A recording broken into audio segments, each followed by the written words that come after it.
Good evening and welcome to the Business Day. I'm Andrea Chisholm.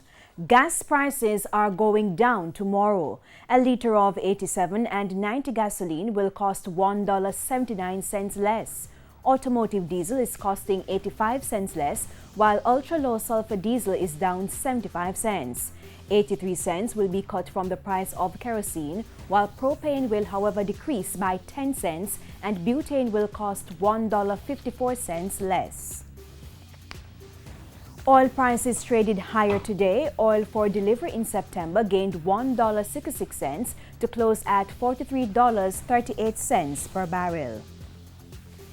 The Jamaica Stock Exchange is partnering with the Inter-American Development Bank to bring more social projects to fruition. The two entities are collaborating on a project called Innovating Social Sector Financing. The total project cost is $910 million, which includes an IDB grant of $420 million. JSC's Managing Director Marlene Street Forrest explains that after the project is completed, the vision is for the Jamaica Social Stock Exchange to be able to list many fully funded social projects.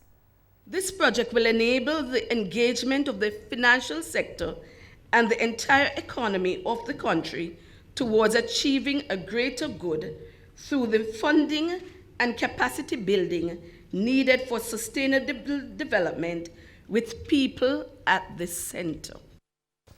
The Jamaican dollar continued to depreciate today.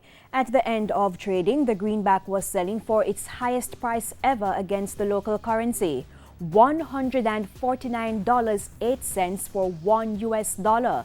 The Canadian dollar also surged to $113.17. The pound closed at $195.04, while the euro ended the day at $177.93.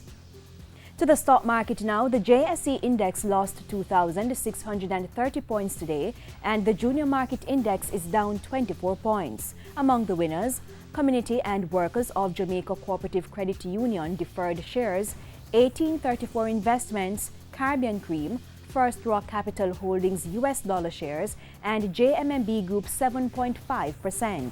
On the losing side were Mayberry Investments, Elite Diagnostic, Palace Amusement, Access Financial Services, and Mayberry Jamaican Equities. And that's it for the Business Day. I'm Andrea Chisholm. Good evening.